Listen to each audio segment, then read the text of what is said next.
मित्रांनो, आपण साधारण माणसं, आपण कधी देव बनू शकत नाही. पण मौका मिळाला तर आपण देवाचे मित्र नक्की बनू शकतो. एक छोटस उदाहरण सांगू. एका मंदिराच्या बाहेर मिठाईच्या दुकानामध्ये एक माणूस मिठाई विकत घेत आणि तेवढ्यात त्याचं लक्ष एका 9-10 वर्षाच्या मुलावर. तो मुलगा मंदिराच्या बाहेरच्या पायऱ्याच्या खाली हातात हार घेऊन हार विकत. दुपारचं रखरखत ऊन होतं, त्याच्या पायामध्ये चप्पल नव्हती, त्याच्या पायाला चटके बसत होते. एका पायाला चटका बसला की दुसऱ्या पायावर ठेवत होता. आणि हे सगळं त्या सद्ग्रस्तानं बघितलं. तो मिठाईच्या दुकानवाल्याला म्हणाला, बाबा 2 मिनिटं माझ्या ह्या पॅकेटवर लक्ष ठेवा, मी लगेच बघतो.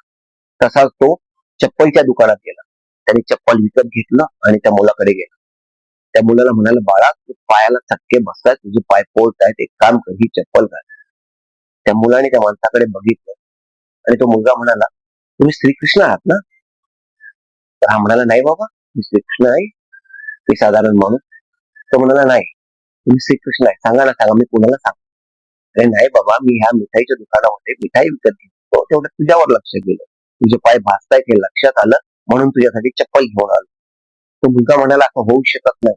रात्रीच मी भगवान श्रीकृष्णांना सांगितलं की माझ्या पायांना चटके बसतात, माझे पाय पोळतायत, प्लीज माझ्यासाठी चप्पल द्या.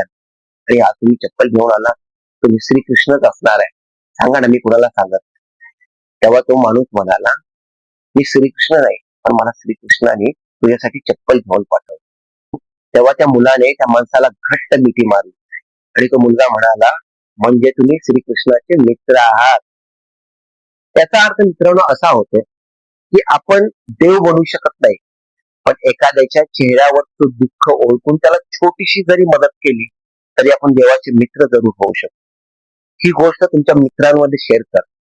काय माहित तुमच्या एखाद्या मित्राला देवाचा मित्र बनण्याची संधी मिळेल आणि तुम्हालाही. मित्रांनो, याच बरोबर श्रीकृष्ण जन्माष्टमीच्या आणि भारताच्या स्वातंत्र्य दिनाच्या तुम्हाला खूप खूप शुभेच्छा.